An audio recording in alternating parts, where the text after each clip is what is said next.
Bonjour, je suis ravie de vous retrouver pour cette nouvelle vidéo. Alors, cette semaine, j'étais en train de lire la presse et je n'ai pas pu m'empêcher de penser à un moment que la presse était en train de faire ses choux gras à propos d'un certain sujet.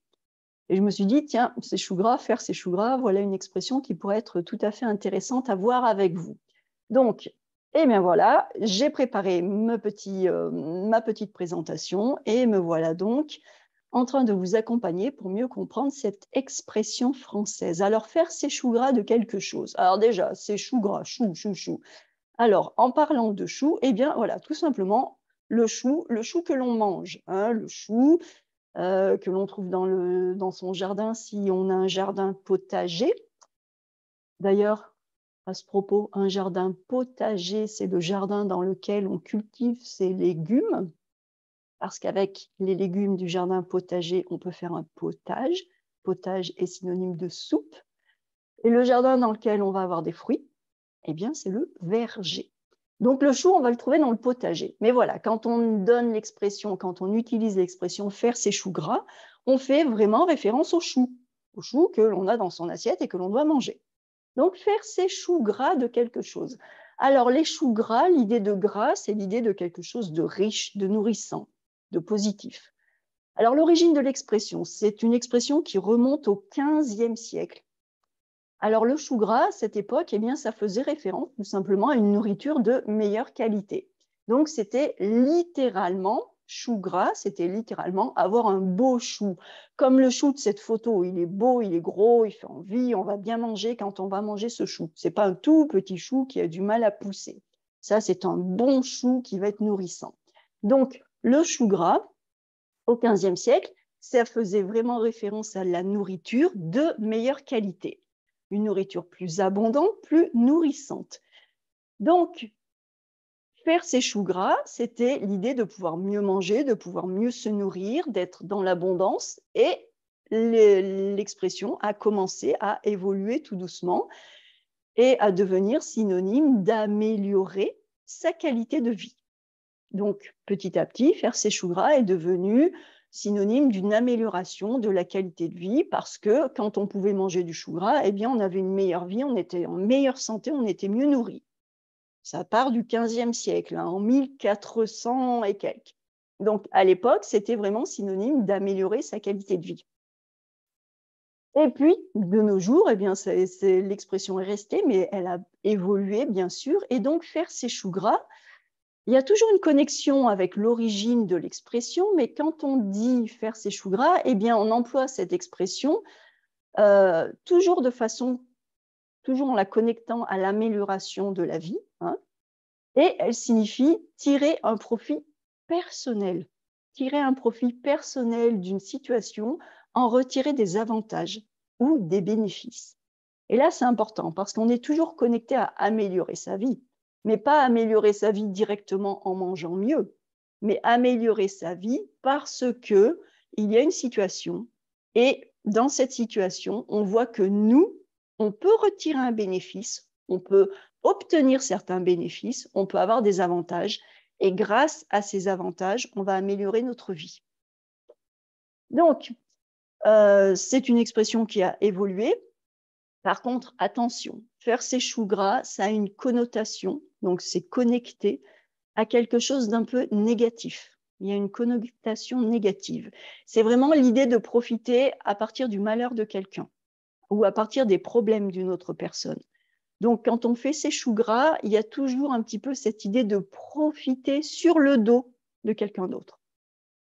Donc, on ne va pas l'utiliser d'une façon uniquement positive. Il y a un petit peu de jugement quand on utilise cette expression.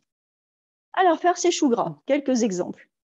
Suite à la défaite, alors là, je vais vous parler de la défaite d'Emmanuel Macron aux élections législatives de 2022, parce que justement, c'est là, c'est en lisant cette presse, toute la presse politique, économique, que cette expression m'est venue à l'esprit. Donc, suite à la Ah, j'ai même fait une erreur, la défaire, je vais la corriger, la défaite. Suite à la défaite législative, non, Alors, je vais me reconcentrer. Suite à la défaite relative du parti d'Emmanuel Macron aux élections législatives de juin 2022, la presse en a fait ses choux gras. Donc, ce qui signifie, Emmanuel Macron a subi une défaite partielle aux élections législatives de juin 2022 pour l'élection à l'Assemblée nationale, pour l'élection des députés. Il n'a pas réussi, avec son parti politique, il n'a pas réussi à remporter la majorité absolue. Donc, c'est une défaite relative. Eh bien, la presse, bien sûr, les médias, les journaux, a vu là un très, très bon sujet pour pouvoir en parler, pour pouvoir vendre plus. Eh bien, la presse en a fait ses choux gras. Hein. Elle a vu un bon sujet et elle savait que ça allait intéresser les lecteurs. C'est un petit peu de rebondissement, de piquant dans la vie politique. Donc, la presse en a fait ses choux gras. Et comme ça, elle a pu vendre plus de journaux. Mais vous voyez que la connotation un peu négative, c'est que c'est basé sur la défaite du parti politique et un peu la défaite d'Emmanuel Macron. Donc, on a cette connotation négative. On part du malheur, entre guillemets, du malheur de quelqu'un. Et à partir de ça, nous, on va avoir de l'abondance et de la prospérité en utilisant ce malheur. Autre exemple, les malheurs sentimentaux de cette star. Donc, je vous ai donné le synonyme parce que je pense que souvent, on utilise le mot star, mais on ne sait pas forcément que nous avons un mot en français, c'est une, féminin, une vedette. Une vedette, eh bien, c'est une star. Donc, les malheurs sentimentaux de cette star ont fait les choux gras des journaux pendant des mois. Donc là, on voit bien, on a une vedette de cinéma, de théâtre, enfin, ou un chanteur, une chanteuse qui a voilà, des problèmes dans sa vie sentimentale, dans sa vie romantique, dans sa vie de couple. Et vous pensez bien que pendant des mois, la presse à sensation, eh bien, s'est emparée de ce sujet et a fait les gros titres et a pu vendre plus, donc a fait ses choux gras. Ce quotidien en a fait ses choux gras pendant des semaines, c'est odieux. Donc là encore, on voit la connotation négative, c'est odieux, c'est scandaleux. C'est odieux, c'est un scandale, c'est scandaleux. Ce n'est pas bien du tout. Ça pourrait être presque, parfois, c'est dégoûtant. C'est une attitude absolument dégoûtante, scandaleuse, c'est répugnant, c'est repoussant, c'est odieux. Donc voilà, le quotidien, c'est-à-dire le journal qui paraît tous les jours, un quotidien. Ce quotidien, on a fait ses choux gras pendant des semaines, c'est odieux. Donc, il est arrivé quelque chose de négatif, quelqu'un a eu un problème, il y a eu un problème quelque part, et le journal s'est dit, tiens, on va faire des articles là-dessus, grâce à cela, on va vendre plus. Ce scandale financier va encore faire les choux gras de nos opposants. Là encore, on a voilà, deux partis qui s'opposent, et puis dans un des deux partis, il y a un scandale financier, et bien sûr, le parti opposé va pouvoir, on va dire, aujourd'hui, on dirait qu'il va surfer sur la vague. Il va pouvoir en profiter. Donc, il va pouvoir faire ses choux gras. Ce faux pas moral va faire les choux gras de son avocat. Alors, on imagine des gens qui sont en procès, il y a un conflit, et puis il y a une des deux personnes, bing, qui fait une bêtise qu'elle n'aurait pas dû faire, qu'elle aurait mieux fait d'éviter.